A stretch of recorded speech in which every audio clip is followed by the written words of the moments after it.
up, everybody? Welcome back to another episode of Knockout Sessions. As always, Julio, Milton.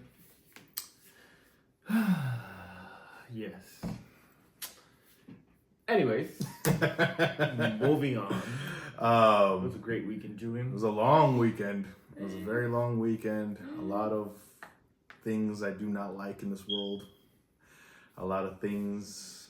Aliens are real. A lot of quacking. They come from the waters. A lot of robberies. Robbers. Both financially and athletically. So let's just get right to it. And for as we always say, everybody, hit the like, share, and subscribe. Y para la gente que habla en español, captions, ya saben dónde están.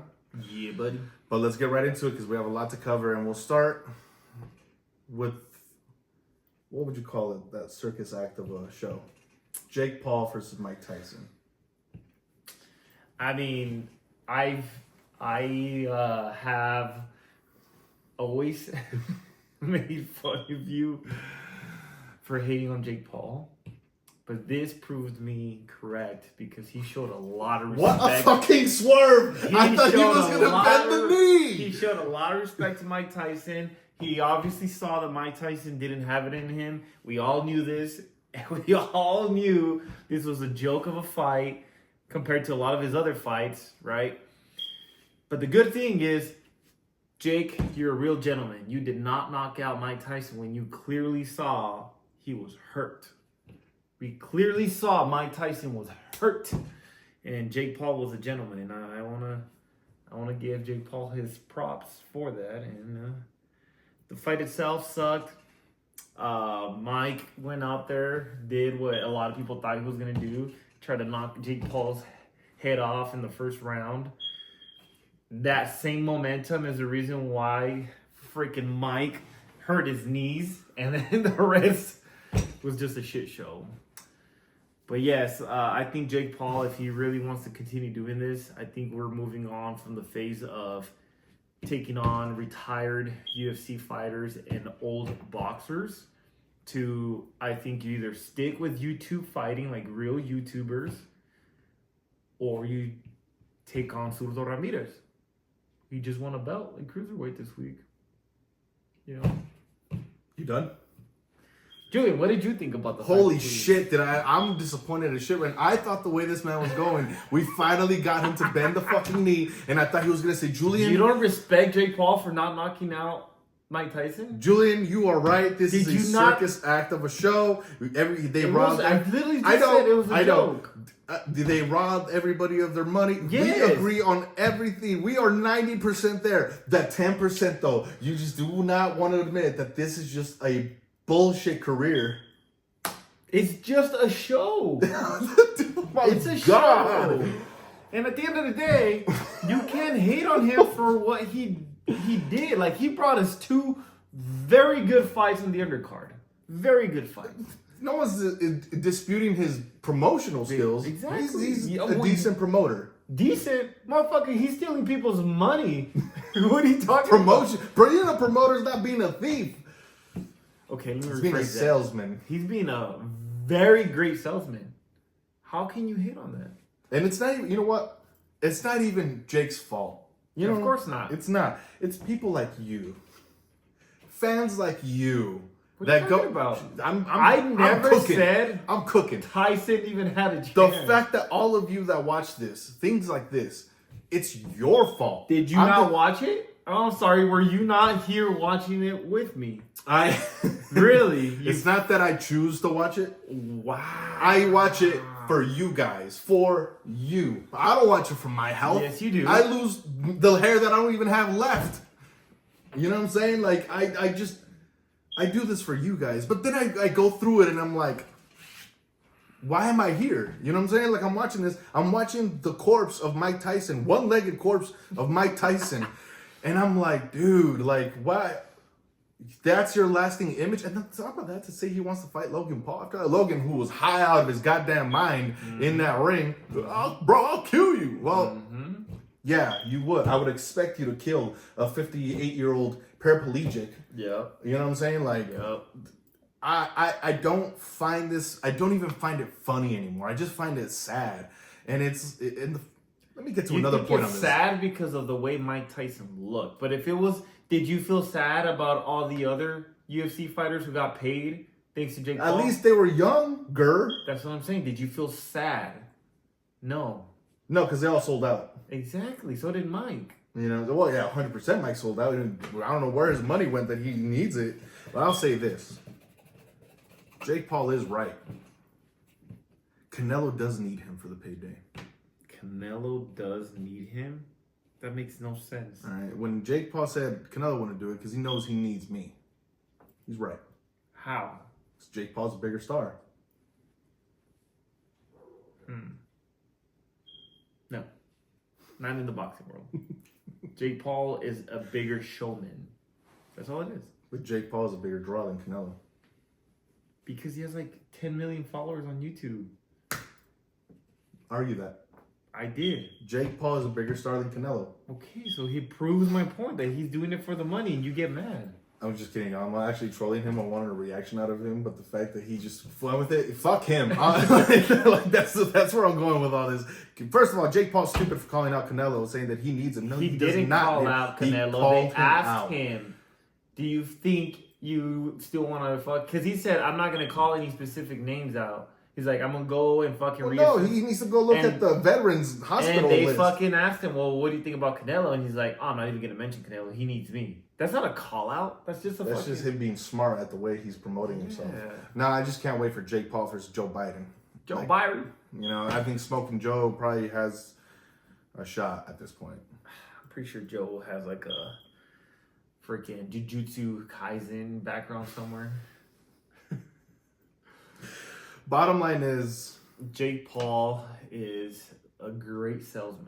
And anybody that fell for it, yes, you're a fool for thinking that was going to be something great. the real battle was against Netflix, baby. But, yeah, Netflix was not ready for freaking 100 million people trying to stream their freaking service live. We had 3 ways of trying to get this fight together. All right, shout out to Wes, by the way. It was just a shit show. However, which I think you were about to segue to over, let's talk about the fact that history will remember Katie Taylor as Amanda Serrano's mom.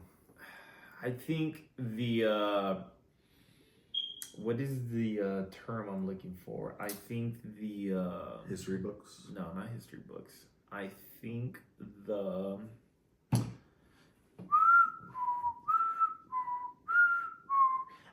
real thing that people are going to remember is the accusations of her being a dirty fighter. Mm-hmm. Because that's essentially what the broadcasters were kind of saying without saying it. I mean, they kind of alluded to it, yeah. Because essentially, well, let's backtrack a little bit. So, Katie Taylor, Amanda Serrano, fought for the second time. And for the second time, we had a controversial Robbery. decision. Which, based on Julio's statement, it sounds like he agrees that Amanda Serrano won the fight. Mm-hmm. Do you agree with the statement that Katie Taylor is a dirty fighter? Is she intentionally a dirty fighter throughout her career? No, but I think when it comes to Amanda Serrano, she does take certain liberties that are overlooked. But she's not really doing anything different than she usually does. She fucking leads in and gets out. Right, but like I think what made this a little tough was the fact that Amanda is a southpaw, so it was a natural clash of heads based on styles. yeah, you can't get mad at clash of heads like that. Just But happens that's in the essentially sport. why they're calling her a dirty fighter, Right. saying that she has a big forehead and that she uses it. Right, but the thing is, it's up to the judges to kind of see and know that yes, the thing in front of me is beat up, but the thing in front of me won the fight. And I know what you're thinking, Okay, what am I thinking? or maybe you were going that way. What am I thinking? Biv will better be of. No, Oh, okay, I was not even. because we talked about that. No. I don't know. I thought the fight was very competitive, obviously. I think it was another confusion of, are you looking for volume punches on Amanda Serrano, or were you looking for the clean shots from Katie Taylor? That's what I'm saying. It's similar to Bivol Better Be. Yeah, but I didn't think about it until now that I said it, and then you said it, right? Like, what were we looking for, right? And I think in this situation, most of us saw the volume punching, but it wasn't just a bunch of empty punches that were getting thrown. No, there was punishment behind it. Because if you saw BoxRec's percentages, Amanda still landed higher percentage than Katie, even though she threw more punches than Katie, right? But her percentage was still slightly higher than Katie Taylor's. But it wasn't by a lot. I think Katie Taylor, and obviously Julian never wants to bring his laptop to confirm numbers, but I think it was somewhere in the aspect ratio of Katie Taylor threw like 500 punches, Amanda threw somewhere close to 800 punches, but Katie's percentage was like 41% and Amanda was like 44%, right? So even though there was a lot more volume, it's clear that Katie was still landing more clear or more often, because it's like technically every 3 punches Amanda would land, right? Or something like that, right? Katie's punches look crispier. Yeah, because she was throwing less of them. Yeah, so when she would throw, you'd be like, oh! Yeah, right? But it still didn't change the fact that technically Amanda landed a higher percentage, which should mean that she landed more punches. I just think that the difference between Bivol and Better Be in this fight is that there was that lack of clash of heads. Yeah. Where it's that just makes the fight a little bit more murky. You know what I'm saying? So... Does and this then warrant a trilogy? And then, I mean, I think so. Despite the fact that it's 0-2. You look at what happened between Pacquiao and Marquez, right? Like it was back-to-back fucking... Also, potential robberies in the first 2. Yeah, so it's like, I think Amanda just needs to find her fucking strength and just fucking lay it all out. Immediate rematch, or both need to kind of... I think at this point, fuck no. Immediate. Because Katie's like in her late 30s, early 40s. That's what I was going to allude to. So like if Serrano beats her like in a year or 2 from now, people will be like, but Katie was older. Yeah, no, like this is like, hey, let's schedule this for fucking March. A lot like Bivol Better Be. Yeah. 100%. Ooh, imagine those two being... they can't make co-mains. They're different promoters. But still, like, awesome fucking co-main. Awesome co-main. You know, like... I wouldn't mind a trilogy either. Yeah. And I think Serrano wins that. But see, now it's like, she has to, like, win. No close matches. You're talking about stoppage. Yes, it has to be a definitive win. Period. You know, like, fucking Izzy Pereira. Like, just end that shit. Just end that shit.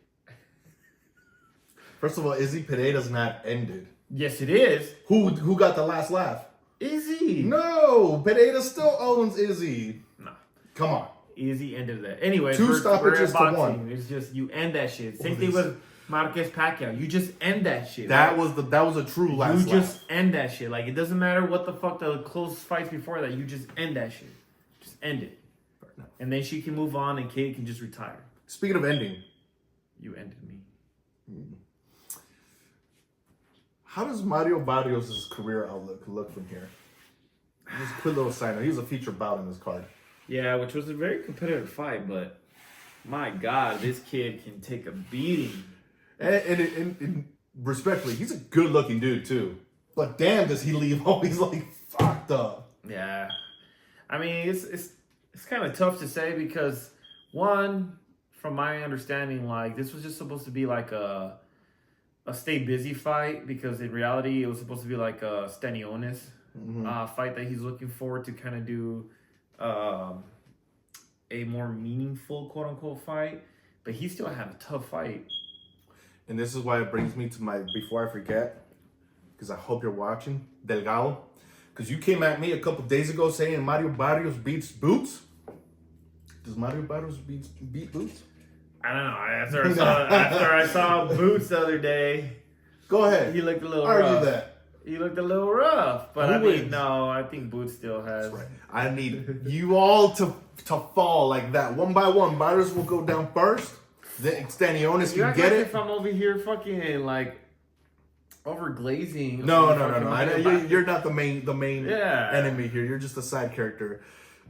This is Delgado went on a rant because of what he saw Boots look like. For those of you watching, Delgado is a close friend of ours in our little group chat. That he just sometimes he'll set this guy off a lot of the time. But this one was for me.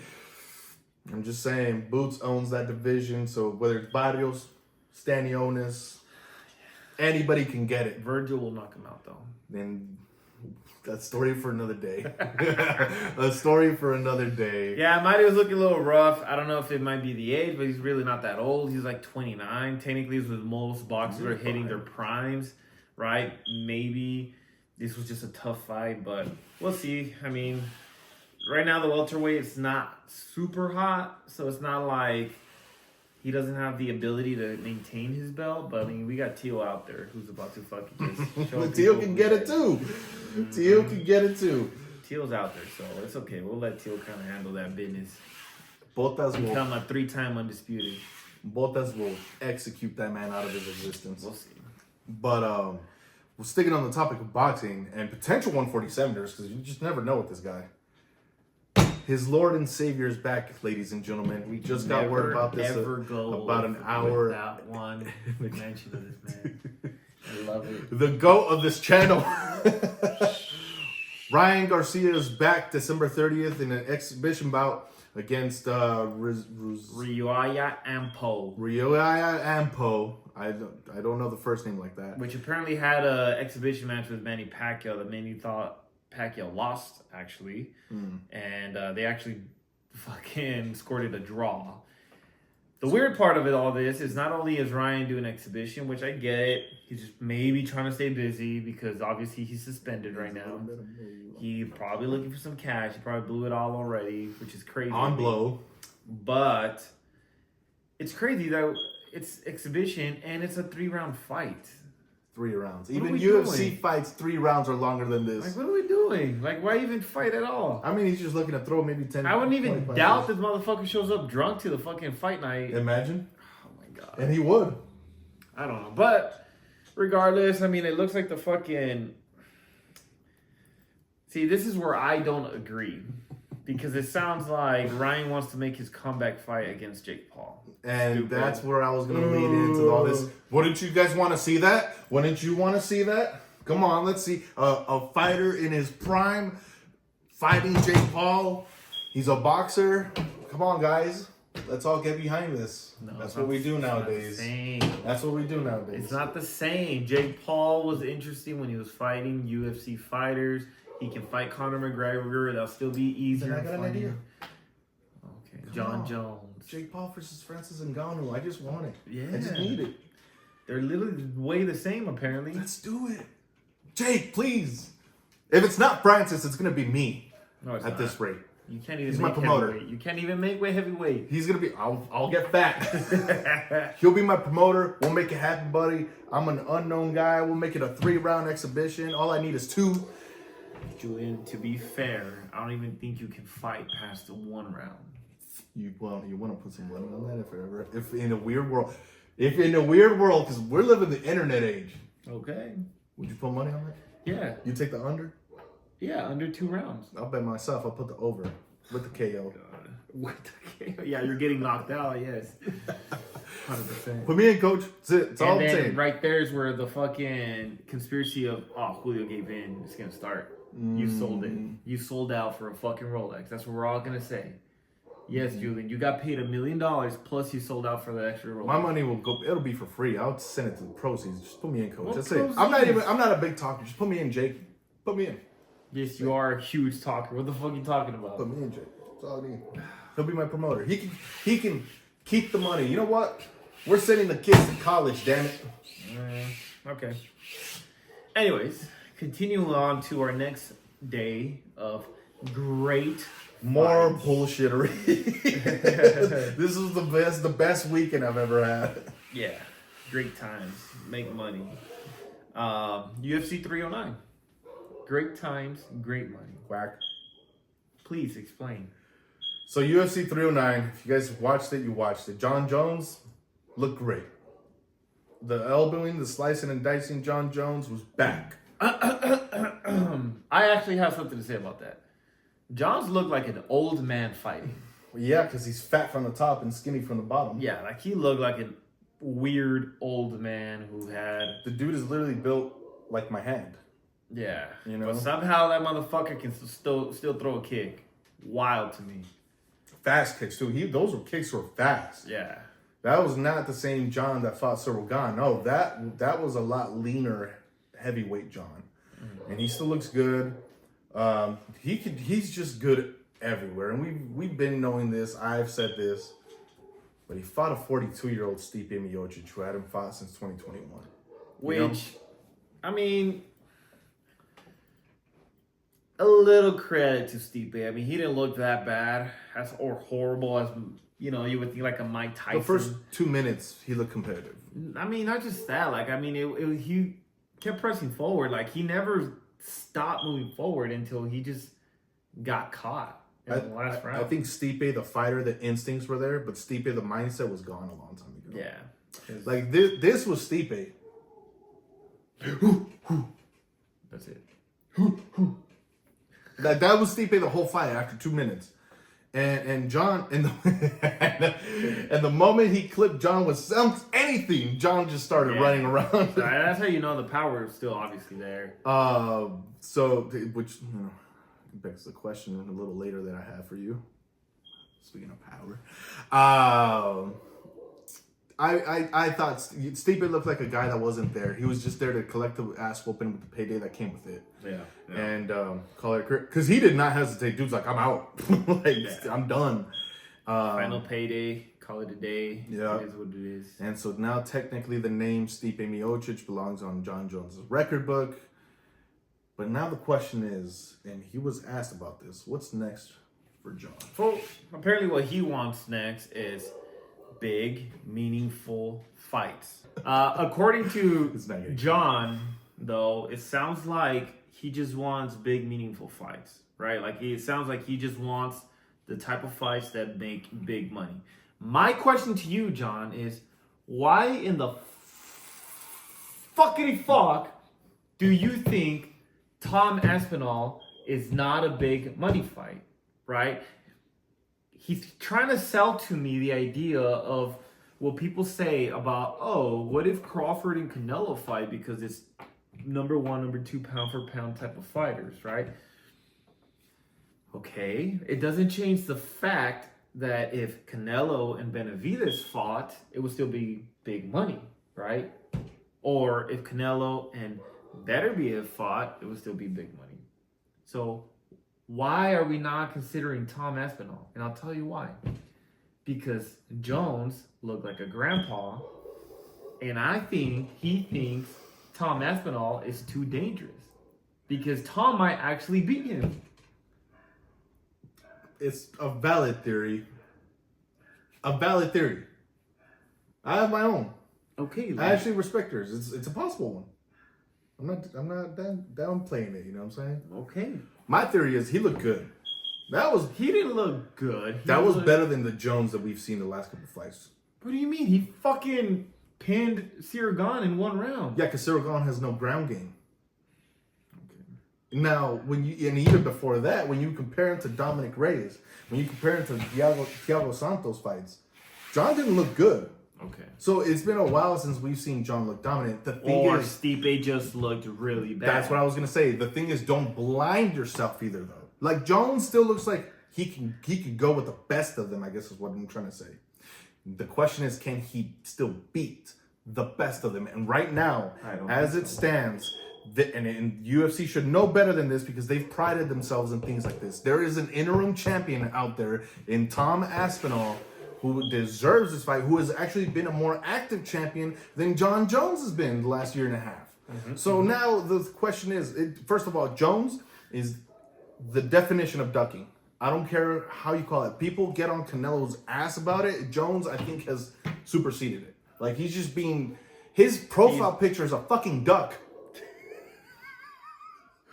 Well, I mean, he's not hiding it either. Like, he's clearly saying, I'm not fighting Tom. Which, another thing he said is he can have the belt, right? Yeah, he doesn't care for it. So my thing is, fine.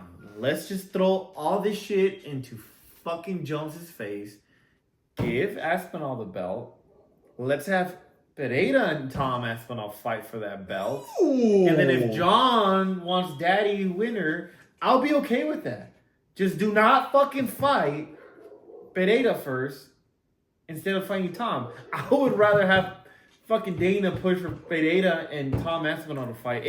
If John Jones does give up the belt. Well, I'm glad you brought up Dana, because Dana himself, both in the pre-fight press conference and in the post-fight press conference, came out and said both times the winner is absolutely fighting Tom Aspinall. And I think Dana knows. First of all, the thing about Dana is, yes, he'll protect John as much as he can. But the thing about Dana, he's not protecting money.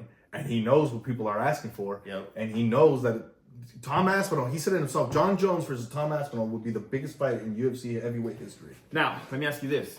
Because Dana said something very funny. He said he thinks Alex is too small for John Jones. I was also going to get to that.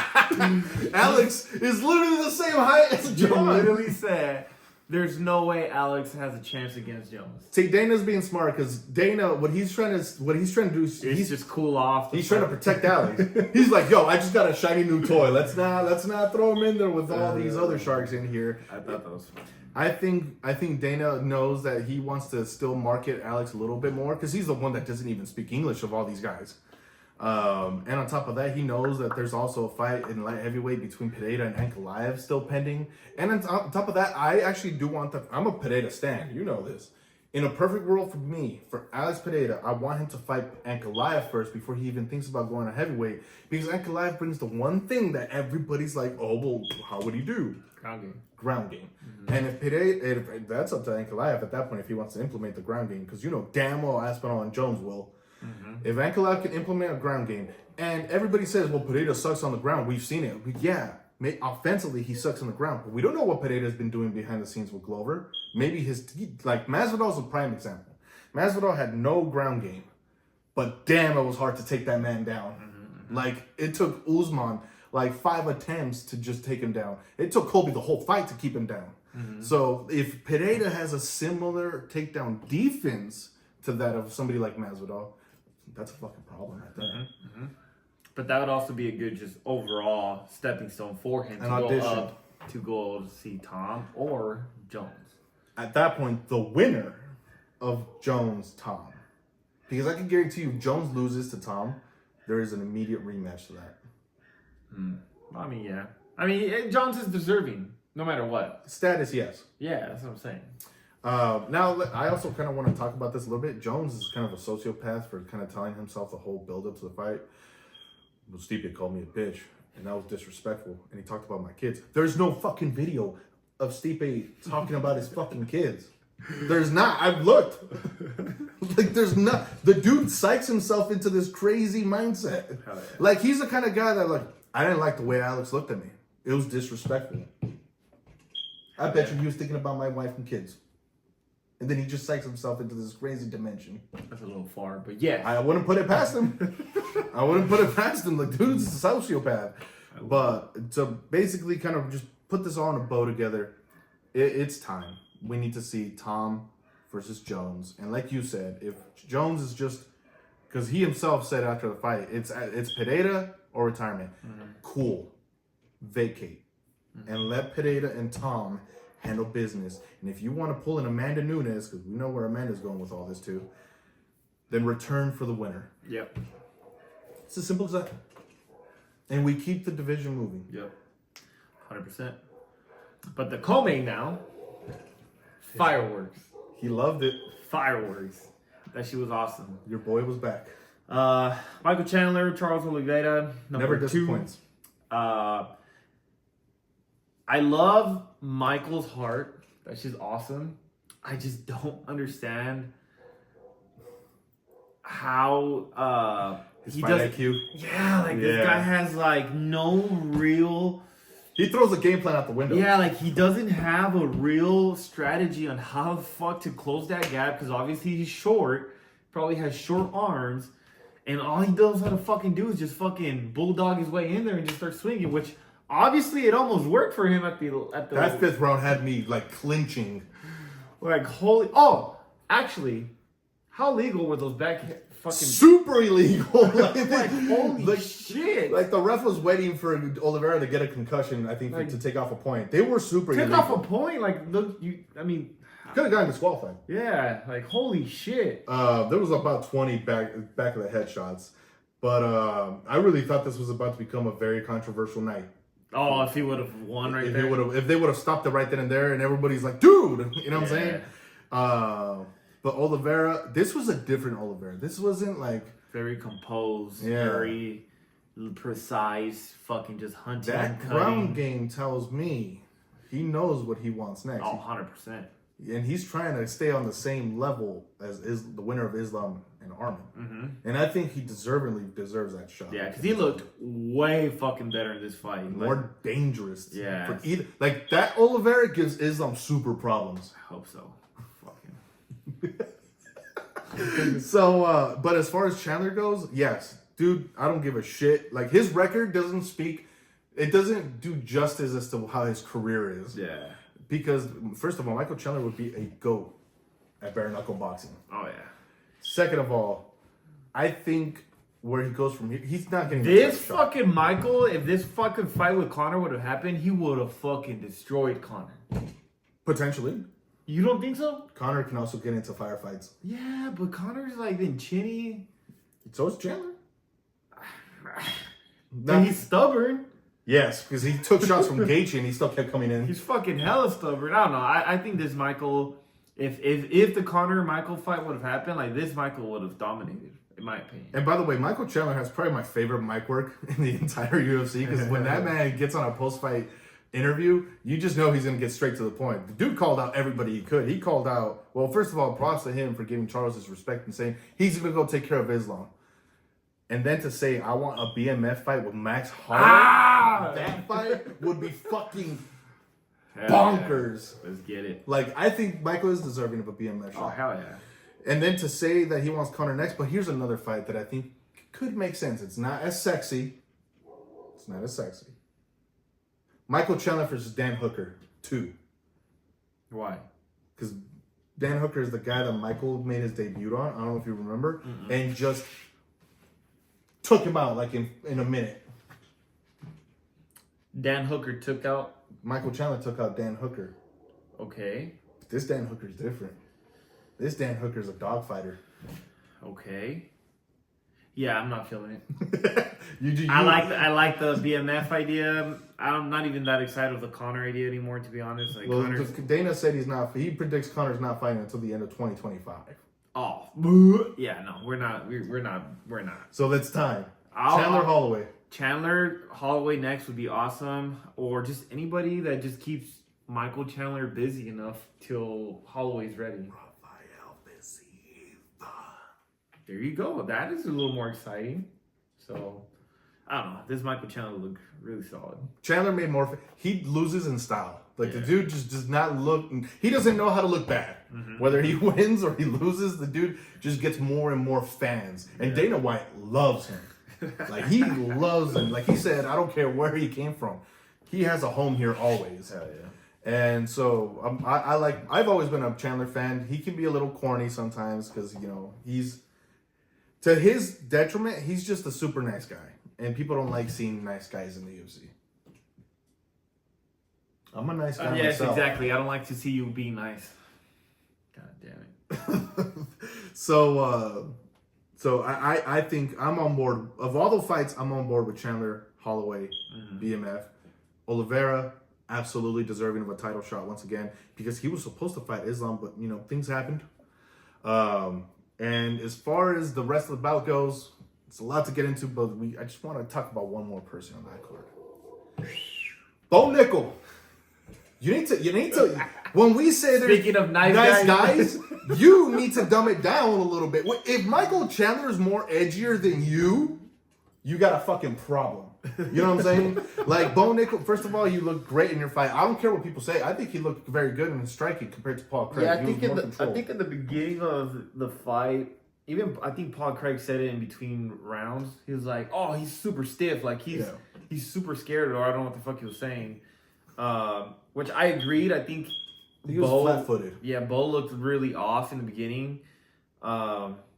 But I think he did a Devin Haney. He just played it safe. Yeah, he just played it safe. He didn't resort to his ground game because he knows Paul His ground game is just as good. Bo Nickal, he's trying. I get what he's trying to do. He's trying to show sides and show everybody, and probably to himself, I'm a well-rounded fighter. I don't want to just be known as a wrestler. He wants to evolve his game the way guys like Gaethje and Chandler evolved from wrestling to that striking, and that's cool. But brother, your mic skills, holy shit! You can't convince me that like you. Oh my god, this guy would be a problem. The whole freaking crowd is yelling overrated. Like what you can't be I felt bad for him. I ain't gonna lie. I felt bad for him because he's not overrated. He's just not marketable. And in this business, you have to know how to take an ass whooping, give an ass whooping, talk business, and give business. And Bo is one of like you can't convince me he's gonna be a problem for Hamza right now. Oh hell no! You can't convince me he's gonna be a problem for Izzy. No. Whitaker.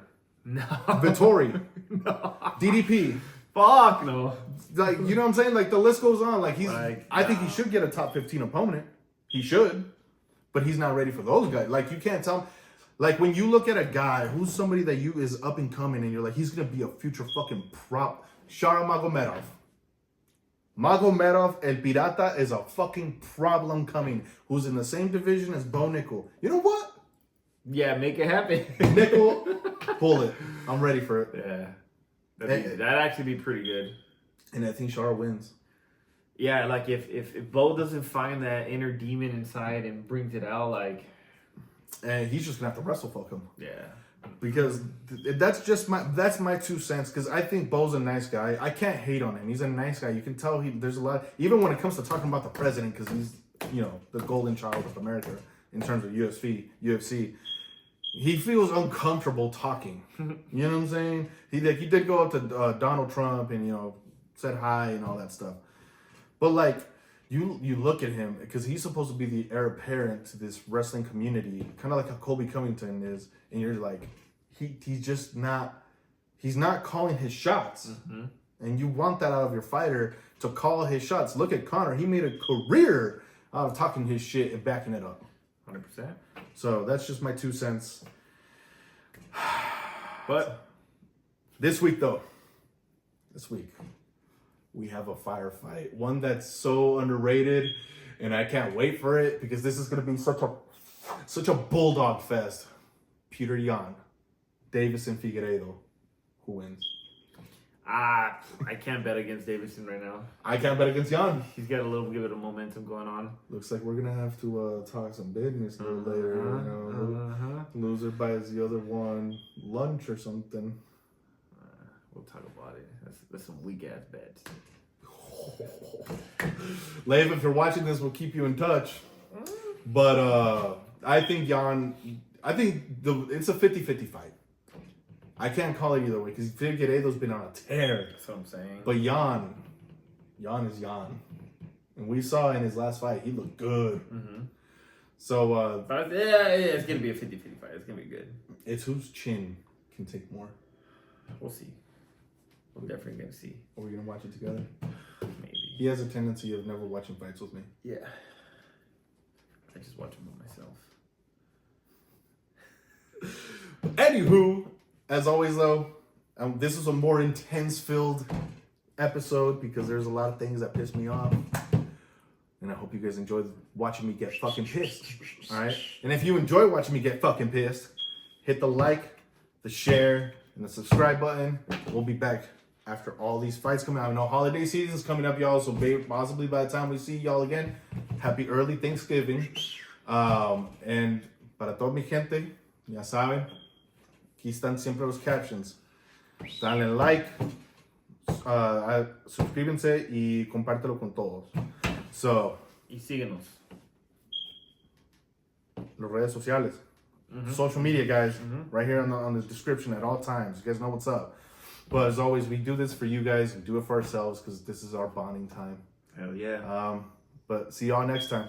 Peace.